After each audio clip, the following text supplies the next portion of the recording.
પ્રક્રિયાની જે પરિયોજના છે તેની રૂપરેખા ઓડિયો વિઝ્યુઅલ સ્વરૂપે આપીશું અને તે પછી લોકોનો જે પ્રશ્ન હોય એનો જવાબ ક્રમાનુસાર આપીશું. તો આપની અનુમતિ માંગીએ છીએ. પ્રોપોનન્ટ, પત્રકાર મિત્રો, ગ્રામ્યજનો, આમંત્રિત મહેમાનો તેમજ મારા સ્ટાફ મિત્રો, આ લોક સુનાવણી બાબતે આપને આવકારું છું. આ પ્રોજેક્ટ વાહન પુનઃ પ્રક્રિયા સીપ રિસાયકલિંગ સુવિધાની સુવિધ યોજના માટેની લોક સુનાવણી અત્રે રાખેલી છે.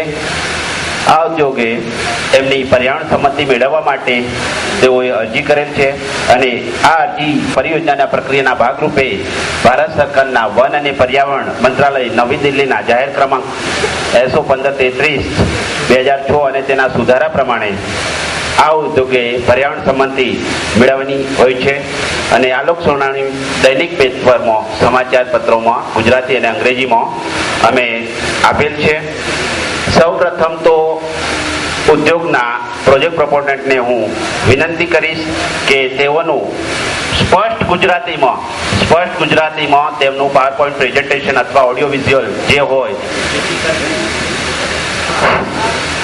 અત્રેના ગામ લોકોને પોતાની ગુજરાતી ભાષામાં સમજ પડે તે રીતે એમનું પ્રેઝન્ટેશન રજૂ કરે અને પ્રેઝન્ટેશન રજૂ થયા બાદ આ મંચ આપણે માન્ય અધ્યક્ષશ્રીથી એમની મંચ ખુલ્લો મૂકીશું અને જે ગ્રામ્યજનો જે અસરગ્રસ્ત છે 4 ગામ એ લોકો પોતાની રજૂઆત, પોતાના નામ, ગામ અને પોતાની જગ્યા પર ઊભા થઈ એમની રજૂઆતો કરશે અને જે અસરગ્રસ્ત સિવાયના જે બહારથી આવેલા છે તેઓ પોતાની લેખિત રજૂઆત માન્ય અધ્યક્ષશ્રીને રજૂ કરશે. ધન્યવાદ. મુન્દ્રા વેસ્ટપોર્ટના પૂર્વ ભાગમાં વિકસાવવામાં આવશે. આ વિસ્તાર વોટરફ્રન્ટ ડેવલપમેન્ટ પ્રોજેક્ટના વેસ્ટપોર્ટના વિકાસના ભાગરૂપે સમુદ્રમાંથી કાઢવામાં આવેલ ડ્રેજ મટીરીયલનું પૂરણ કરીને રચવામાં આવશે. સૂચિત પરિયોજના વેસ્ટપોર્ટના પૂર્વ ભાગમાં જે જગ્યાએ આવશે તેનું ચિત્ર અહીં રજૂ કરેલ છે. સૂચિત પરિયોજનામાં 10 બ્લોકનો સમાવેશ થાય છે, જેનો લેઆઉટ પ્લાન અહીં દર્શાવેલ છે. કામ કરવાની પદ્ધતિ: વાહનને સૂકી જમીન ઉપર લાવવા માટે એરબેગ પદ્ધતિનો ઉપયોગ કરવામાં આવશે.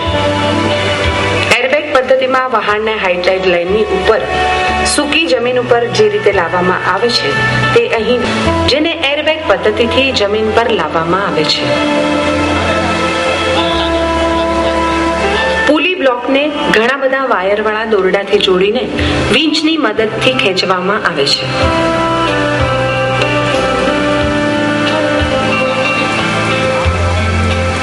આ પદ્ધતિથી કોઈ પણ કદના વાહનને જમીન પર લાવી શકાય છે.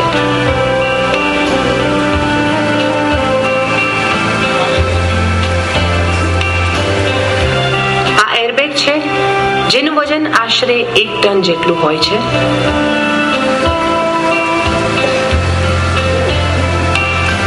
કામદારો આ એરબેગને વાહનના એક છેડાથી બીજા છેડા તરફ ધકેલી રહ્યા છે.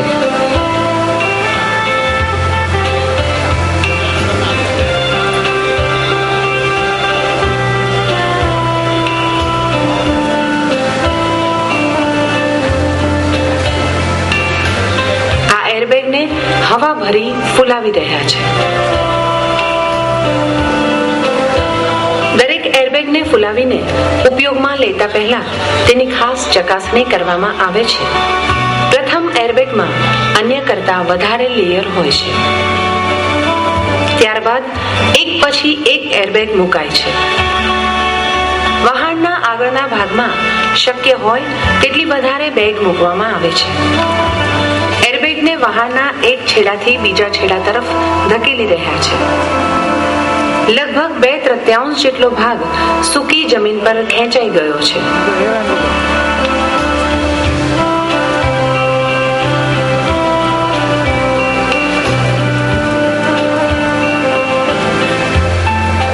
આ કામદાર દરેક એરબેગમાં જરૂરિયાત પ્રમાણે હવા ભરી રહ્યો છે.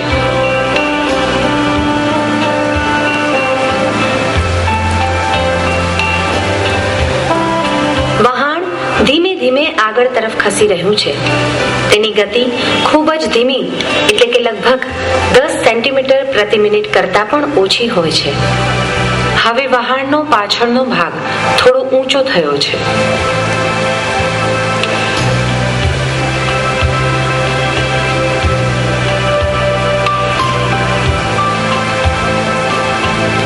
વહાણ ધીમી ગતિથી આગળ વધી રહ્યું છે.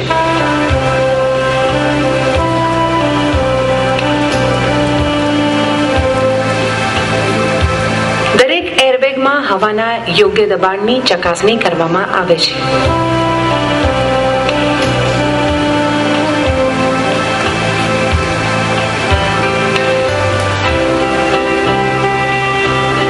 હવે વહાણનો પાછળનો ભાગ ખાસ્સો ઉપર આવી ગયો છે. ઘણા કલાકોની મહેનત બાદ વહાણને હાઈટાઈડ લાઇનથી ઉપર નિશ્ચિત કરાયેલ સ્થળ પર લાવવામાં આવે છે. ત્યારબાદ વહાણને સ્ટીલ અથવા લાકડાના બ્લોક ઉપર સ્થિર કરીને એરબેગને કાઢી લેવામાં આવે છે. આવશ્યક પરવાનગી મળી ગયા બાદ તેમાં રહેલું તેલ કે અન્ય પ્રવાહી જ્વલનશીલ પદાર્થો પંપની મદદથી ખેંચી લઈ તેની રિકવરી માટે મોકલવામાં આવશે. તે પછી જુદી થઈ શકે તેવી સામગ્રીઓ છૂટી કરીને વહાણમાંથી બહાર કાઢવામાં આવશે. વહાણને કાપવા માટે એલપીજી ઓક્સિજન ટોર્ચનો ઉપયોગ કરવામાં આવશે. કપાયેલા ટુકડાઓને જમીન ઉપર કામકાજનો સમય 24 કલાક રહેશે, જેમાં વિવિધ પાળીમાં કામ થશે. વર્ષના કામકાજના દિવસો આશરે 300 રહે છે, જેથી પ્રદૂષણ ન્યૂનતમ થાય છે. એરબેગ પદ્ધતિમાં પ્રકાશ સામગ્રીને અલગ અલગ કરવાનો અને સંગ્રહ કરવાનો વિસ્તાર વહાણની પ્રતિકૂળ દરિયાઈ વાતાવરણની અસર થતી નથી, જે બીજી પદ્ધતિમાં થઈ શકે છે અને જેને લીધે છૂટું કરવા માટે સુરક્ષા સાધનોનો ઉપયોગ તથા કપડાં બદલવાના રૂમની વ્યવસ્થા વગર માનવ નિર્મિત પદ્ધતિનો ઉપયોગ કરવામાં આવે છે. જ્યારે એરબેગ પદ્ધતિમાં આ અસરો પડતી નથી. આ સ્લાઇડમાં બે પદ્ધતિ વચ્ચેની સરખામણી જોઈ શકાય છે.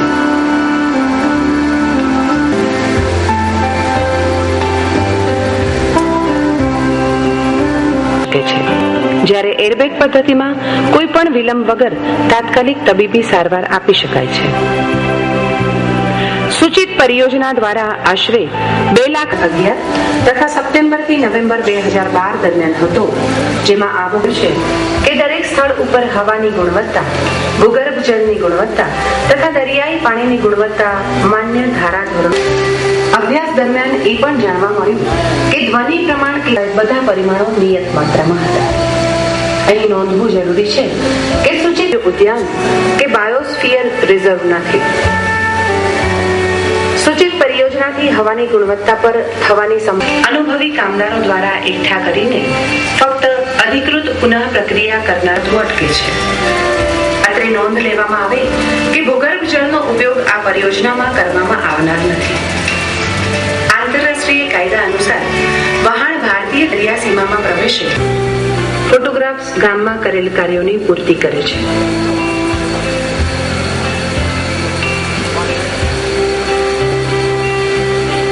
નવીના તથા ઝરપરા ગામોમાં પણ આ પ્રકારના કાર્યો કરવામાં આવ્યા છે અને તેની માહિતી આ સ્લાઇડ્સ દ્વારા આપ જોઈ શકો છો. ફોટોગ્રાફ્સ ગામમાં કરેલ કાર્યોની પૂર્તિ કરે છે.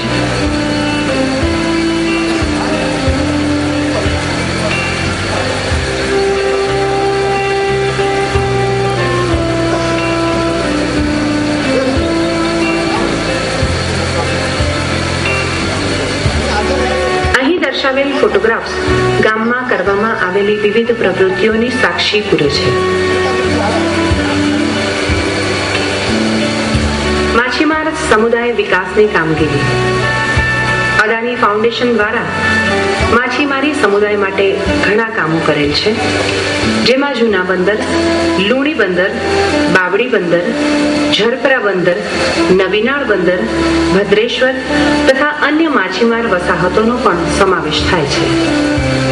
આ બંદરોમાં માછીમાર હંગામી આવાસ, ઓપીડી મોબાઈલ વાન, માછીમાર બહેનો માટે પ્રેરણા પ્રવાસ, પીવાના પાણીના સંગ્રહ માટે પ્લેટફોર્મ સાથેની ટાંકીઓ, fish landing shed, fish market, પુરુષ અને સ્ત્રીઓ માટે અલાયદા જાજરૂ, સોલર સ્ટ્રીટ લાઇટ્સ, માછીમાર સાધન સામગ્રી સહાય યોજના તથા મેંગ્રુવ વાવેતરની કામગીરી જરૂર પ્રમાણે કરવામાં આવેલી છે. આપ અહીં રજૂ કરેલા ફોટોગ્રાફ્સમાં માછીમારી સમુદાય માટે કરેલા કાર્યો જોઈ શકો છો. અદાણી ફાઉન્ડેશન દ્વારા મુન્દ્રા તાલુકામાં અન્ય સામાજિક કાર્યો પણ કરવામાં આવ્યા છે, જેની વિગતો આપ આ સ્લાઇડમાં નિહાળી શકો છો.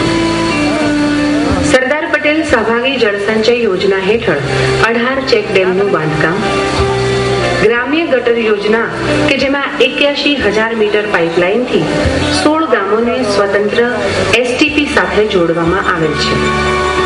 નાના કપાયા, ટુંડા, ભદ્રેશ્વર, ગોયરસમા, સાડાઉ, મોટી ખાખર, ભૂજપુર તથા નવી નાળમાં નબળી આર્થિક પરિસ્થિતિ ધરાવતા બાળકોને મફત શિક્ષણ આપવામાં આવેલ છે.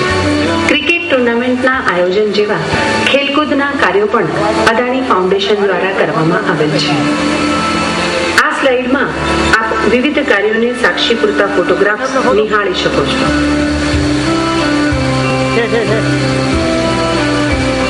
અહીં દર્શાવેલ તથા અન્ય સામાજિક કાર્યો મુન્દ્રા તાલુકામાં આવતા ગામો તથા માછીમારો માટે અવિરતપણે કરવામાં આવશે. લોક સુનાવણીમાં અત્રે મુન્દ્રા તાલુકાના ઉપસ્થિત ટુંડા વાંટ, સિરાયા, નવીનાર, જરપરા ગામના નાગરિક ભાઈ બહેનો તેમજ ઉપસ્થિત પત્રકાર મિત્રો, આપ સૌનું લોક પર્યાવરણીય સુનાવણીમાં સ્વાગત છે. આ લોક સુનાવણીમાં ઉપસ્થિત અને જે અસરગ્રસ્ત ગામના 10 કિલોમીટરની અંતમાં આવેલા ઇસમોને વિનંતી કે તેઓ તેમના પર્યાવરણીય પ્રશ્નો અંગે લેખિત અને મૌખિક રજૂઆત કરી શકે છે. મૌખિક રજૂઆત કરતી વેળા તેઓ સૌપ્રથમ તેમનું આખું નામ અને ગામનું નામ બોલશે અને ત્યારબાદ તેમની રજૂઆત કરશે. જે રજૂઆત અંગે પ્રોજેક્ટ પ્રપોનન્ટ તરફથી વારાફરતી તેઓ એમના જે રિમાર્ક્સ હશે તે રજૂ કરશે. આ સમગ્ર પ્રક્રિયાનું પૂરેપૂરું વિડીયોગ્રાફી કરવામાં આવશે.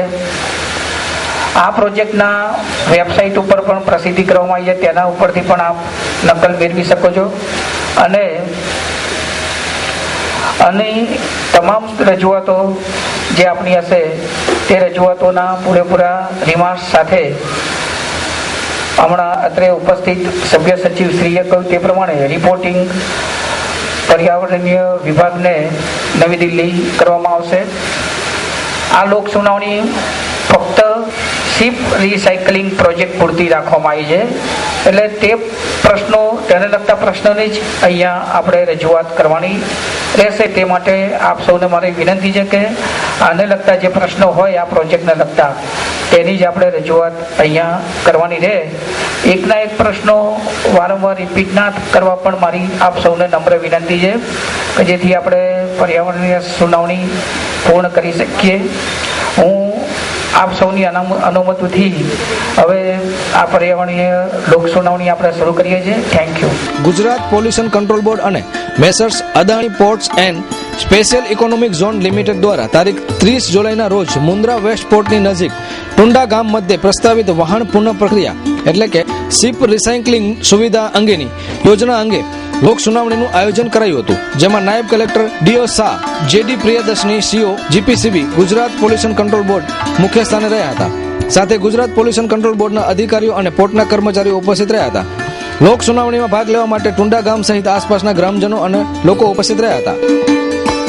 મુન્દ્રાના ટુંડાવાન ગામ નજીક આકાર લેનારી સૂચિત શિપ બ્રેકિંગ રિસાયકલિંગ યાર્ડ માટે લોકોના સૂચનો માંગવામાં આવ્યા છે. ગુજરાત પ્રદૂષણ નિયંત્રણ બોર્ડ દ્વારા આસપાસના ગામોના લોકોની સમસ્યા અને નિવારણ માટે ખાસ પ્રદૂષણ બોર્ડ અને અદાણીના અધિકારીઓએ લોકોના પ્રશ્નો સાંભળી તથા તેમની શંકાઓનું સમાધાન શોધવાના પ્રયત્નો કર્યા હતા. આ લોક સુનાવણીમાં ક્યાંક રાજકારણ ભળી ગયું હોય એવું ચિત્ર પણ ઉભું થયું હતું. આ શિપ બ્રેકિંગના પ્રોજેક્ટથી 1500 વ્યક્તિઓને સીધી રોજગારી મળશે તેવી પણ વાત કરવામાં આવી હતી. અદાણી પોર્ટ એન્ડ એસીઝેડ વતી પીએન રાય ચૌધરીએ લોકોને માહિતગાર કર્યા હતા.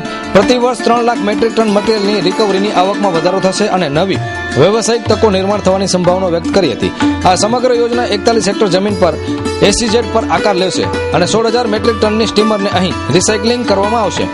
સતત 6.5 કલાક ચાલેલી લોક સુનાવણીમાં પ્રદૂષણ નહિવત જેવું રહેવાની શક્યતા છે, તો અન્ય પક્ષોએ પાકને નુકસાની થઈ રહી છે તેવી ચર્ચાઓ કરી હતી અને જમીનોના પ્રશ્નો અંગે પણ અનેક પ્રશ્નો ઉઠ્યા હતા. તો અદાણી પોર્ટ વતી પીએન રાય ચૌધરીએ લોકોને માહિતી આપતા પ્રોજેક્ટના મહત્વના મુદ્દાઓ વર્ણવ્યા હતા. મુન્દ્રાના વેસ્ટ પોર્ટ સમીપ વાહન પુનઃ પ્રક્રિયામાં 16,000 ટનના લાઇટ ડિસ્પ્લેસમેન્ટ સુધીના વાહનોને પ્રક્રિયાગત કરી વાર્ષિક 0.3 મિલિયન ટન જેટલી સામગ્રી પ્રાપ્ત થશે. 10 પ્લોટના 1.9432 હેક્ટર પરના કોમન પાર્કિંગ એરિયાનું બાંધકામ થવાનું હોવાથી 40.74 હેક્ટર જમીનની આવશ્યકતા રહેશે.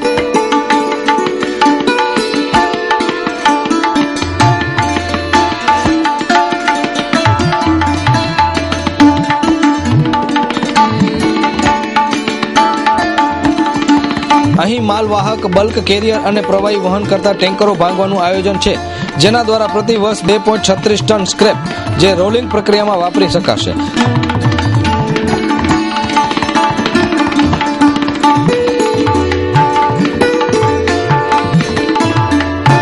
તદુપરાંત 28,900 ટન પીગાળી શકાય તેવો ભંગાર, 7,000 ટન કાસ્ટ આયર્ન, 3400 ટન બિન લોહ ધાતુ વગેરે અન્ય પરચુરણ વસ્તુઓ મળી રહેશે. આ સૂચિત પ્રોજેક્ટમાં વાહન ભાંગવા એરબેગની આધુનિક પદ્ધતિનો ઉપયોગ કરાશે. શિપિંગ રિસાયકલિંગ પ્રોજેક્ટને લઈને સંભવિત અસરગ્રસ્ત ગામ જેવા કે સિરાચા, ટુંડાવાન, જરપરા અને નવી નાળના રહેવાસીઓને લોક સુનાવણીમાં આમંત્રિત કરાયા હતા.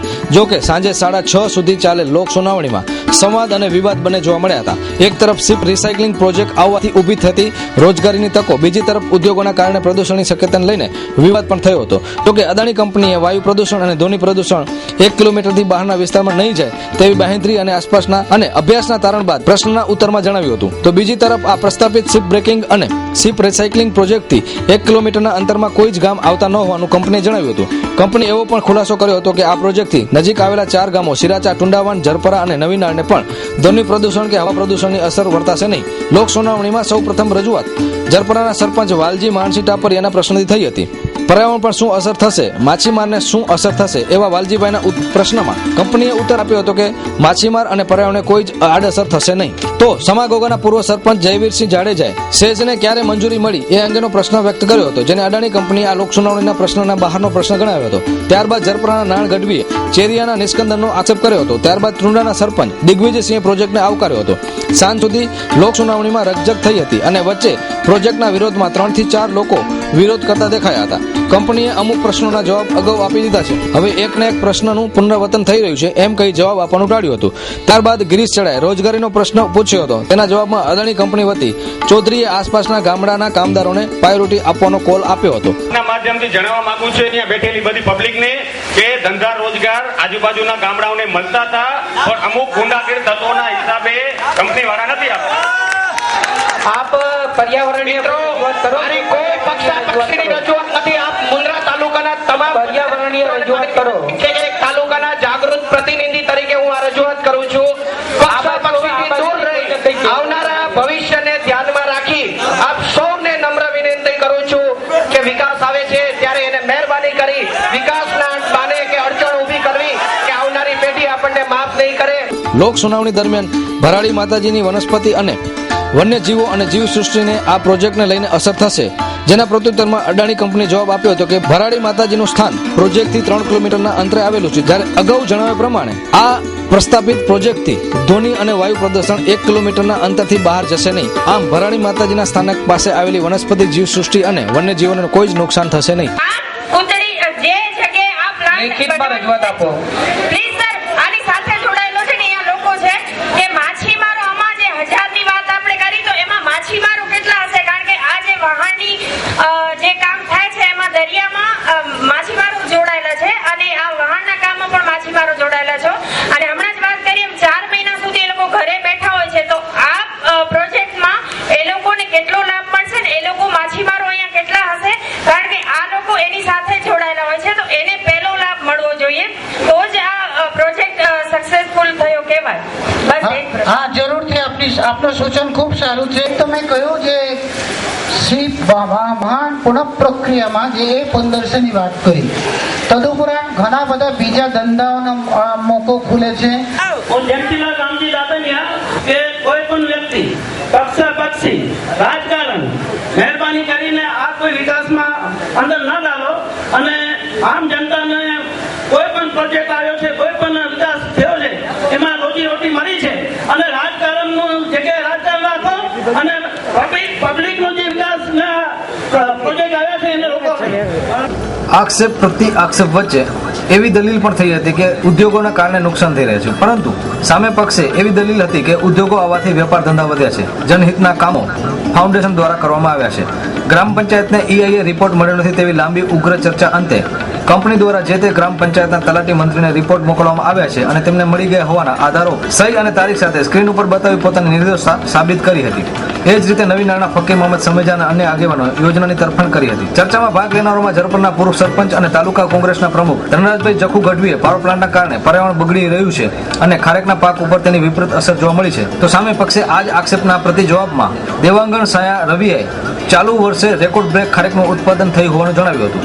આ પ્રસંગે શરૂઆતમાં સ્થાનિક ધારાસભ્ય તારાચંદભાઈ છેડા ઉપસ્થિત રહ્યા હતા, જ્યારે લોક સુનાવણીમાં ભાગ લેનારોમાં આમદ ઇલિયાસ માંજલિયા, કરશન પુંજા થારુ, દિગ્વિજયસિંહ ઝાલા, સરપંચ ટુંડા, આસરિયા લાખા ગેલવા, દેવલબેન ગઢવી, પ્રવીણસિંહ જાડેજા, આશા રામા, મુકેશભાઈ ગોર, પરેશ બચુભાઈ રાજગોર, અબ્દુલરહમાન સિદ્દીક કુંભાર, ચૌહાણ મહાવીરસિંહ, લખુ લખમીર રબારી, સિરાજાના પ્રવીણસિંહ ચૌહાણ, અનવર ઇબ્રાહિમ વાઘેર, અબ્દુલભાઈ વાઘેર, હરિકશન ગઢવી, જોરુભા ચૌહાણ, કરશન ભીમાજી જાડેજા, હીરાભાઈ રબારી, હરિસિંહ જાડેજા, ગુલાબસિંહ જાડેજા, પરાક્રમસિંહ જાડેજા, નાનજીભાઈ મહેશ્વરી, રતન સુમાર ગઢવી સહિતનો ભાગ લીધો હતો.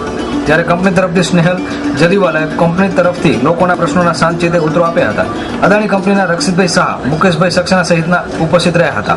કંપનીના કર્મચારીઓ, ફાઉન્ડેશનના કર્મચારીઓ વગેરે ઉપસ્થિત રહ્યા હતા. કાર્યક્રમના અંતે લેખિત રજૂઆત કરવા લોકો અધિકારીઓ સમક્ષ મંચ ઉપર ઉપસ્થિત થયા હતા. સમગ્ર લોક સુનાવણીમાં વિરોધ અને તરફેણની વાત કરીએ તો તરફેણનો જે મુદ્દો છે એ મહત્વનો રહ્યો હતો. દ્રષ્ટિએ આ વર્ષે 2013માં જપરા ગામમાં વધારે ખારેક થઈ અને એનો રેકોર્ડ ખારેક સંશોધન કેન્દ્રમાં બોલે છે.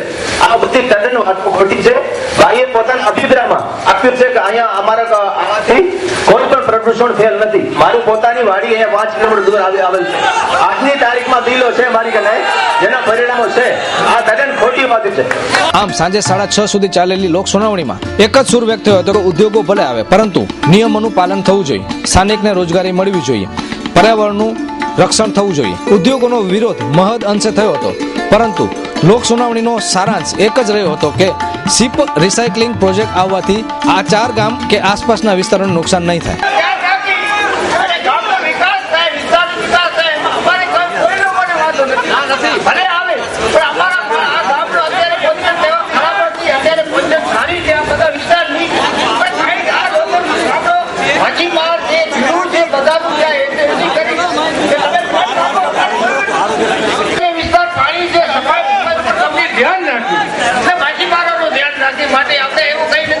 તમે કહો છો કે આની અંદર અમે નીચે તાલપત્રી રાખશું, તાલપત્રી પછી એમાંથી જે ડસ્ટ પડશે, ઝીણી ઝીણી કટિંગ થશે, એ તાલપત્રી એ એવી કઈ ગુણવત્તાની હશે કે એનાથી એ તણંકલા જે આપણે પડશે, કટિંગ થશે જેનાથી ગેસ વેલ્ડરથી, તો એનાથી તાલપત્રીને એવી કેવી ગુણવત્તા હશે કે તાલપત્રી તણંકલા ઝીલી શકશે?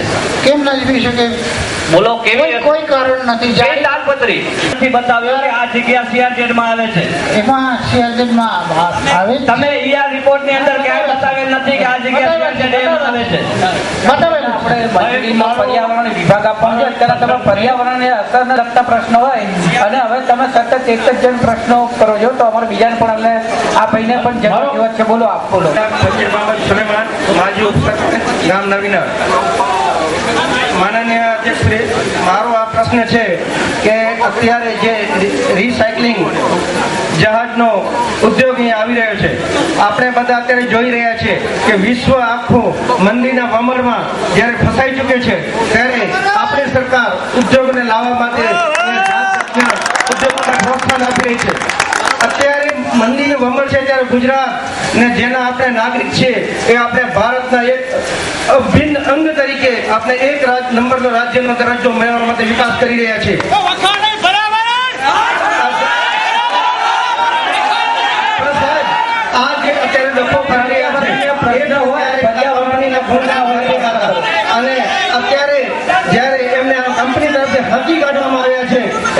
ખોટો નાણાબાજી કરી રહ્યા છે. અત્યારે આ પ્રશ્નને નડતા પ્રશ્નો માછીમારોનો છે, તો હું મારા ગામના માછીમારોને અહીંયા રજૂ કરી રહ્યો છું. અને માછીમારોને પ્રશ્ન નડે છે, પર્યાવરણને મંજૂરીનો પ્રશ્ન નડે છે, પણ પર્યાવરણના નિયમો જાળવી અને આ ઉદ્યોગ આવતો હોય તો અમે આ ઉદ્યોગને મારી સાથે ગામના માજી સરપંચશ્રી, આખી ગામની બોડી અને ગામના ઘણા વિદ્વાન માણસો મારી સાથે આવ્યા છે. એ બધા અહીંયા મંચ ઉપરથી જાહેર કરે છે કે એમને આ ઉદ્યોગ આવે છે તો અમે આ ઉદ્યોગનો અને અમારા ગામના માણસોને જો અહીંયા રોજગારી આપવામાં આવશે અને જેમ કંપનીએ જાળવણી કરી એવી રીતે ધંધો રોજગાર કરવામાં આપવામાં આવશે તો અમે આ ઉદ્યોગનું સ્વાગત કરીએ છીએ અને દિલથી આ ઉદ્યોગને વધાવીએ છીએ. Thank you very much. આ જે માછીમારોનો પ્રશ્ન અત્યારે રજૂ કરી રહ્યા હતા સાહેબ, કે 5 કિલોમીટરની ત્રિજ્યામાં અહીંયા બંદર છે, વસાહત છે, તો હું અહીંયા મારા માછીમાર ભાઈઓને રજૂ કરું છું અને સત્ય હકીકત કરું છું કે ત્યાં કોઈ બંદર નથી, ત્યાં કોઈ વસવાટ નથી, ત્યાં કોઈ માછીમારો ત્યાં રહેતા નથી. અને ધંધો કરવા માટે જાય છે અને અમુક સમય પછી એ અહીંયા ગામમાં જો છે એ તો સવારના જાય છે અને સાંજના વળી આવે છે. એના પુરાવા રૂપે સાહેબ તમે મને અને એમને નહીં પણ માછીમાર ભાઈઓ અહીંયા છે, એમના અગ્રણી છે, એમના પટેલ છે, એમના સાગર ખેડૂત છે, એમને હું અહીંયા રજૂ કરું છું. એમના મોઢેથી એમને પૂછો કે ત્યાં સ્કૂલ છે, ત્યાં વસાહત છે, ત્યાં એ લોકો રહે છે? કાંઈ નથી સાહેબ, સત્તર ખોટી વાત છે. આ લોકો પોતાના હક અને પોતાની આર્થિક યોજનાઓનો લાભ કાઢવા માટે આવી રીતે બધી ખોટી સદંતર ખોટી વાતો ઉપજાવી કર્યા છે. કાયાભાઈ પટેલભાઈ રબારી, ગામ ટુંડા વન રહેવાસી. બરાબર, હું તો એમ કહું છું આ ખોટી માથાકૂટ નીકળતા અને અદાણી કે ટાટા જે આવ્યો એ સારું છે, કોને દુઃખ થાય નહીં એવું કામ કરો. અને ઝીણા માણસ હોય કે મોટા માણસ હોય, જ્યારે ઝીણા એમને બધે રોટી ધંધા ચાલુ રહે અને બધાને આબાદી. તમે સાહેબ કે અમે બધા ખંભા મિલાવીને હલો ચાલો, એમે સૌનો સાથ તો ગામનો થાય વિકાસ અને તમારા કંપનીનો થાય વિકાસ. ગુણો અવગુણો આપણામાં રહેતા હોય છે મિત્રો. કારણ કે કોઈ પણ કામ થશે પ્રદૂષણ થઈ ગયું, અત્યારેથી પ્રદૂષણ થઈ ગયું. અરે આ અમારી ગામની અંદર અવાજ તો ખેગડાતો ચાલુ જોઈએ, કોઈનું કામ નથી ગયું આજની તારીખમાં. ટાટામાં વડોદરામાં રસ્તા ચાલુ હોય છે મિત્રો. કારણ કે ગૌચરાઓ માટે આપી છે, નહીં તો ગાયો માટે શું કોણ આપતું હતું? ગૌચરોમાં આજે આપણે જોયું કે ઘાસ મોટા મોટા થઈ ગયા.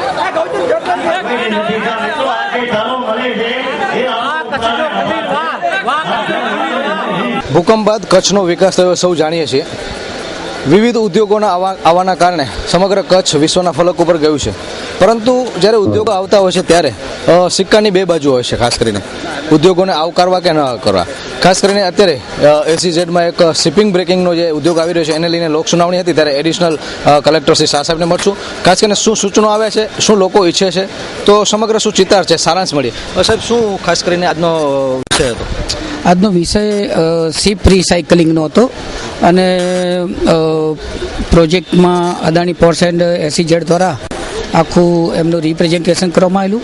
ત્યારબાદ જે આપણા આમાં એફેક્ટેડ ગામ છે, આપણા ટુંડા વાંઢ, સિરાચા, ઝરપરા, એચાના નવીનાર, આ લોકોના ગામજનો અત્રે ઉપસ્થિત હતા અને તેમજ મીડિયા પણ ઉપસ્થિત હતું.